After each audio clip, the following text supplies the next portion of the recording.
Hello, Be. Ginawa ko pong video ito para po manawagan sana doon sa kay pastor na balita na siya po yung nagpahinto ng lindol sa Mindanao, at balita na siya na rin po ang may-ari ng sanlibutan. Tanggap ko na po sa sarili ko na kayo po talaga ang nagpahinto ng lindol doon sa Mindanao, dahil ang pagkasabi niyo is stop. So huminto po yung lindol sa Mindanao. Tanggap ko na rin sa sarili ko na kayo po ang may-ari ng sanlibutan, is yung panawagan ko po naman ay sana madaing nyo, kasi yung problema po ngayon is palala yung sitwasyon. Kasi ganito po yun, i-explain ko po yung mga sistemang bagay-bagay, di altamar, di masuway, di makautot patay. Kasi ganito po yung pastor. Dati po is malaki po ang palitan ng dinar kontra piso. Dati po ay sumasahod po ako ng 22,000 sarado, Ngayon po is napakababa na po, bagsak presyo na talaga, lumalala na ang sistemang palitan dinar kontra piso or saan man dito sa ibang bansa. Dati po is 22,000 na sahod ko, ngayon po is 19,500 na lang. Gawa po na ang palitan ngayon is bagsak na siya sa halagang 167 pesos per 1 dinar. So yung dati kong 22,000 is ngayon 19,500 pesos na lang.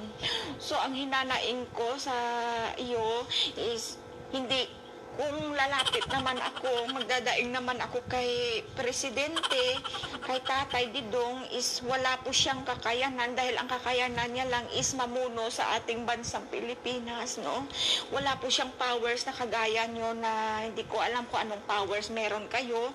Kung pupunta naman ako at dudulong kay Yorme Isko Moreno, is wala rin siyang kakayanan, dahil isa lang po siyang simpleng mayor doon sa Metro Manila, Kung pupunta naman ako at magdadaing naman ako kay Tulfo, ang kakayanan lang ni Tulfo is mapag-ayos ang mga sistemang problema na nangyayari at kaganapan sa ating bansang Pilipinas, kagaya ng mga gulo, kagaya ng mga hiwalayan or bugbugan na nakasangkutan ni Linda, na ganun. So ang naisip ko is ikaw talaga, kasi ikaw yung mas may lakas na kapangyarihan or powerful na tao. So sana itong daing ko, kasi hindi natin maialis ang katotohanan na mahal na ang bigas, gatas, gasolina, lahat halos nagmamahal na. So ikaw lang po ang may kapangyarihan at may kakayanan para mapataas ang palitan, kasi sa daing namin bilang OFW, marami po kami nasasakupan.